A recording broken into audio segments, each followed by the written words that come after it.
What if I told you that some of your most common sentences are actually wrong? In this lesson, I will show you 10 English sentences you are using incorrectly. I am agree دا غلط ده. ته باید ووایې I agree. دا agree خپله یو فعل ده. نو بل فعل ته اړتیا نشته چې ته یې له agree سره یو ځای کړي. نو هر وخت I agree استعمالوه. او د دې دا مطلب دی چې زه موافق یم. She didn't یا she did not went. دا هم عامه غلطي ده. زیات خلک داسې وایي. باید داسې وویل شي. She did not go یا she didn't go. هر وخت له did څخه وروسته base form یعنی د فعل لومړی حالت راځي. ځکه چې دا قاعده ده شاید. د دې دا مطلب دی که نه چې هغه نه لاړه. He gave me advice. دا جمله غلطه ده. سمه جمله. He gave me advice. هر وخت کله چې د تیر خبره وي نو give مه راوړه بلکې gave راوړه. او سمه جمله. He gave me advice. هغه ماته وړاندوینه راکړې ماته نصیحت وکړه. I am having 20 years. دا غلط ده. I am 20 years old. یعنې زه شل کلن یم. کله چې د عمر خبره وي نو داسې مه وایه. I am having 20 years. بلکې ووایه I am 20 years old. Discuss about the problem. دا جمله غلطه ده او about ته د ستره ضرورت نشته. ته سمپل ویلی شي discuss the problem. یعنې ستونزې تشریح که ستونزې واضح که. I did not یا I didn't understood. دا بیا هم غلط ده. I didn't understand. Rules.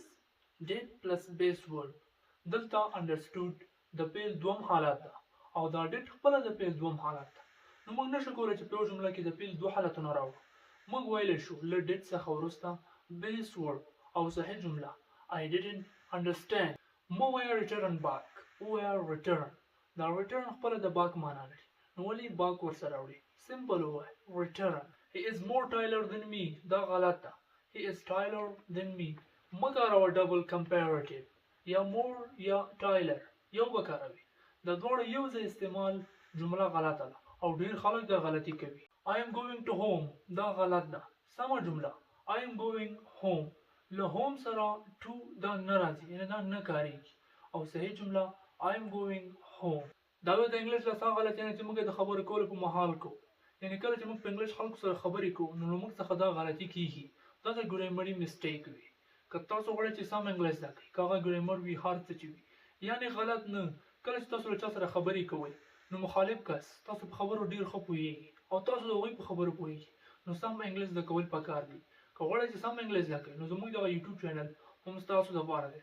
موږ ته په کمنټ سیکشن کې ووایئ هره مسله هره ستونزه چې وي موږ به تاسو ته خپل د وټساپ نمبر درکړو. موږ سره کنټینګ ډایرکټ په څه کې چې تاسو ته مسله وي زه تاسو سره یم تر هغه وخته پورې چې تاسو کامیاب شوي نه یاست. تر بیا مو په الله سپارم ښه وخت. See you inshallah. Another lesson, another topic, another video. Goodbye. Take care.